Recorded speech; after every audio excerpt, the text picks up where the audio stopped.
G'day guys, today I'm going to go through changing chain and sprockets on the KTM 350 EXC F.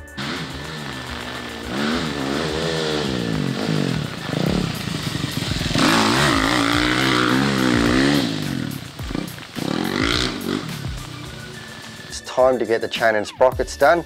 I've got a brand new set of chain and sprockets from RK Chains and Sprockets, so I'm going to show you how I go about changing them over.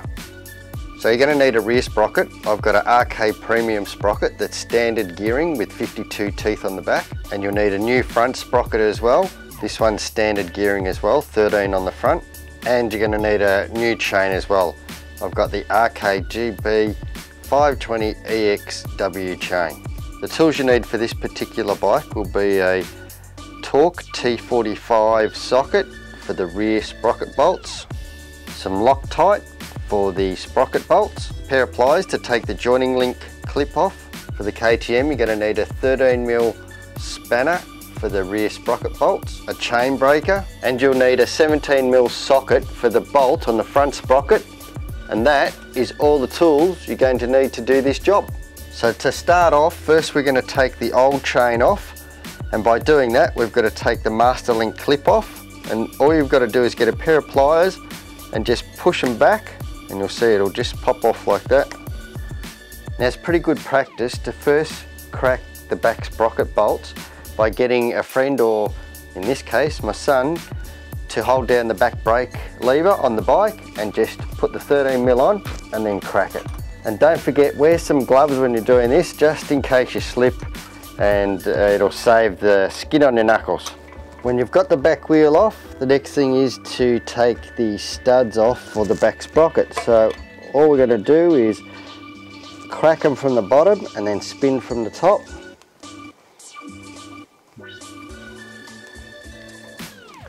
And that way they'll come off nice and easy.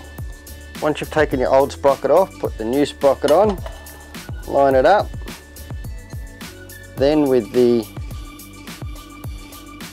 sprocket studs, just put a little bit of Loctite. This is medium Loctite so that you can still undo obviously the bolts to it and take your sprocket off. So you only need just a little bit.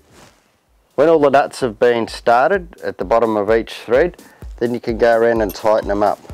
What I like to do is go from one nut to the other side and then give it a tighten on the other side. Just snip them up. Remember, you've got the Loctite on there. Now we can start going to each bolt and doing them up.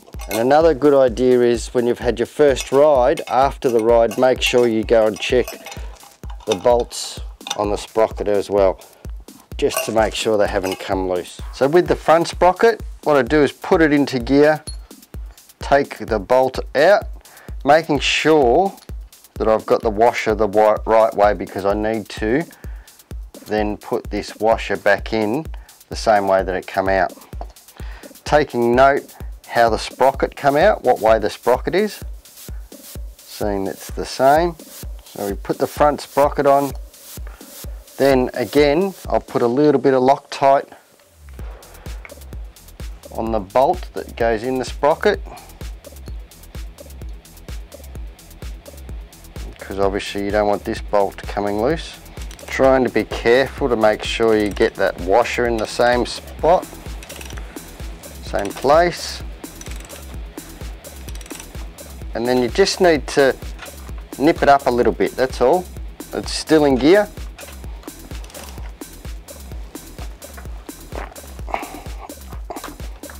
And that's pretty good. We'll come back and tighten that up once we've put the chain on. Okay, we get the new chain and we thread it through. Now we need to know how many links we're going to knock off this chain so that it meets up and joins. So I can see here I need to take it off to this link here. Take this link off and put the joining link on, and Bob should be your uncle, hopefully. To break the chain, all you got to do is have the chain breaker. This is quite a good chain breaker. There's many that you can buy from all over the place, but I really like this one. It just simply locates itself to where the pin is, and then all you got to do is just turn it in. and it'll push the pin out and break the chain. You can see it's pushed the pin through. So when you put the master link circlip on, make sure that the open end is going in the opposite direction to the chain. So the chain travels that way, and you'll see that the opening of the link is in the opposite direction of the chain travel. Once you've put the chain on, you go back to the front sprocket and you get a friend to put his foot on the back brake and just nip it up. There you go, that's how easy it is to change a sprocket and chain. It's a very easy task. However, I do highly recommend that if you're going to change your chain, do the sprockets. If you're changing your sprockets, do the chain. Remember, that's the theme. Change them all at once so you don't get uneven wearing between the sprockets and the chain. Hope you enjoyed the video. If you did, give us a thumbs up. Don't forget to hit the subscribe down below. And if you want to know notifications, hit the little bell and that'll tell you when we put new ones up. Until next time, hold it on, boys and girls. Blah!